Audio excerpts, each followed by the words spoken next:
کہ مشکل میں تو اللہ کو پکارے گا، اور جب مشکل ہٹے گی تو پھر وہ اپنے حال میں مست ہو جائے گا۔ تو فرمایا کہ اللہ ہی ہے جو تمہیں خشکی میں اور سمندر میں سفر کراتا ہے۔ اس زمانے میں سمندری سفر بڑا خطرناک سمجھا جاتا تھا، اور قریش کے بارے میں یہ آتا تھا کہ سمندری سفر میں جب انہیں کوئی مشکل درپیش ہوتی تو وہ اللہ تعالیٰ کو پکارتے تھے، پھر انہیں بت وغیرہ بھول جاتے تھے۔ یہاں اللہ تبارک و تعالیٰ نے ایک مثال بیان کی ہے کہ دیکھو تم سمندر میں ہوتے ہو،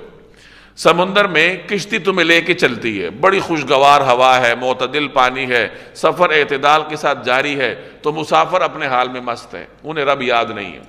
اچانک کشتی جو ہے وہ طوفان میں گر جاتی ہے، اب انہیں ہر طرف موت نظر آتی ہے، تو اب انہیں صرف اور صرف اللہ یاد آتا ہے، تو وہ خالصتاً اس کے ساتھ اعتقاد رکھتے ہوئے اس کو پکارتے ہیں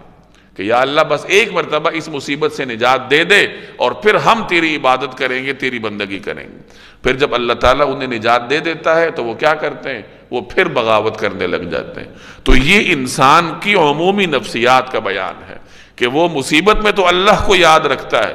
اور جب مصیبت ہٹتی ہے تو وہ اپنے حال میں مست ہو جاتا ہے۔ سمندری طوفان مشہور ہیں، عام طور پر سمندری سفر خطرناک سمجھا جاتا ہے، کیونکہ جب آج کل کے زمانے میں بھی اگر جہاز کا انجن فیل ہو جائے اور جہاز جو ہے وہ ہواؤں کے رحم و کرم پر رہ جائے تو کتنے بڑے بڑے حادثے رونما ہوئے ہیں، جیسے ٹائٹینک مشہور جہاز تھا، دارا وہ بھی مشہور جہاز تھا، تو ان کے حادثے ہوئے ہیں، اور کوئی زیادہ پرانی بات نہیں ہے، جن میں ہزاروں لوگ لقمہ اجل بنے اور عیاشی کرتے کرتے لقمہ اجل بنے۔